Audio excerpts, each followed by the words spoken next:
tata letak secara geografis itu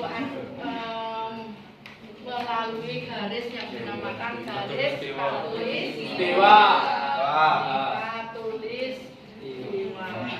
Ada ya museum Katulistiwa di Kalimantan, namanya kotanya kota Pontianak. Jadi kalau Anda ke Pontianak bisa lihat museum Katulistiwa yang membangun orang Belanda, bukan Indonesia. Nah, kita akan mau bicara mengenai jalur sutra laut. Jalur sutra laut itu terjadi setelah ya bangsa Cina, ini Cina, ya, yang berdagang sutra menuju Eropa. Jadi dari sini itu melalui ini terus ke Eropa, ya, Eropa. Nah, dianggap jalan darat itu sudah tidak lagi aman karena banyak rampok. Ya, jadi perjalanan perdagangan bawa dagangan dirampok di jalan. Karena waktu itu barang komoditi internasionalnya itu selain sutra juga emas. Jadi emas itu menjadi dagangan yang juga bagus gitu. Lalu setelah merasa tidak aman, Cina ini mulai mendekati Indonesia, datang ke sini, ya. Datang ke sini pas ada kerajaan Malaka, ya. Terus di sini kerajaan Samudra Pasir, ya, Aceh, ya, dan sebagainya. Di sini ada kerajaan Banten, ya. Terus ada Mataram, ya, di Jogja sebenarnya Mataramnya sudah Mataram baru, ya. Lalu di Pontianak ini juga ada kerajaan di sini, ya. Lalu di sini Makassar juga ada kerajaan. Lalu di Pulau Ambon, ya, Ambon dan Maluku ini ada kerajaan Ternate Tidore. Indonesia merupakan wilayah maritim, ya, wilayah maritim yang orang-orang pribuminya banyak berdagang. Tetapi sistem dagangnya sistem barter, ya, barter. Para pedagang itu pasti dia seorang pelaut, ya, mencari bahan makanan di Jawa, ya, juga di Sumatera. Maka Jawa dan Sumatera itu disebut sebagai Pulau Jawa Dwipa.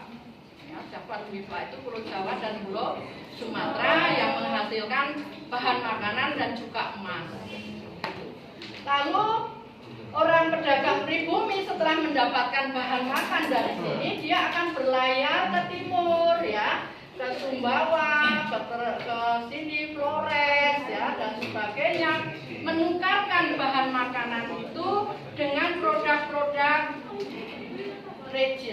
regional, ya, seperti tenun, seperti gading gajah, ya, dan lain-lain, termasuk rempah. Nah, disinilah maka pribumi itu mencari bahan perdagangan atau barang komoditinya itu adalah rempah.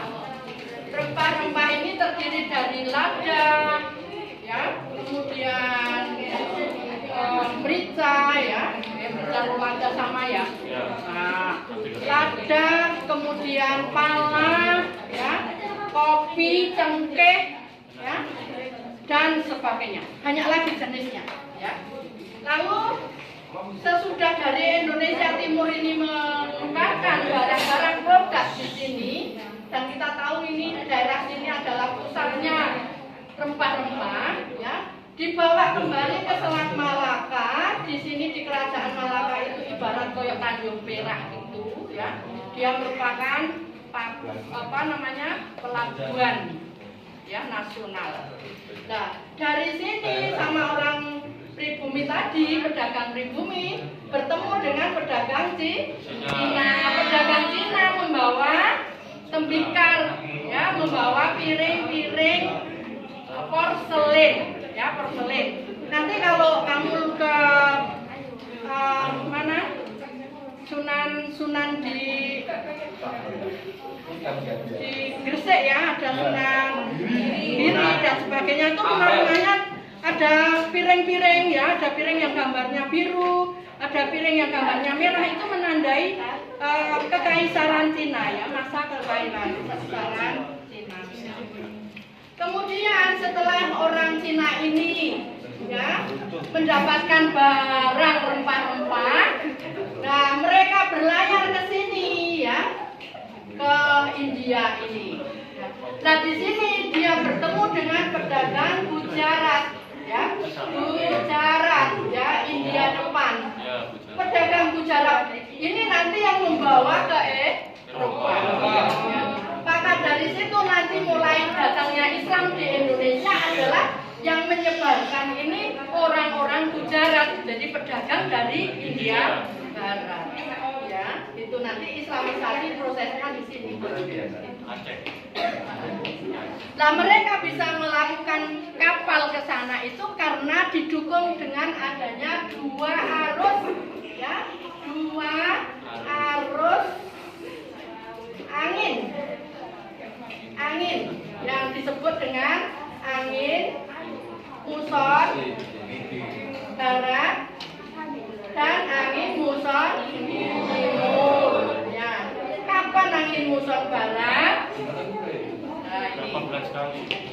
Ya, bulannya kalau tidak salah dari Maret, April, Mei, Juni, Juli, Agustus, kemudian September, Oktober balik arah.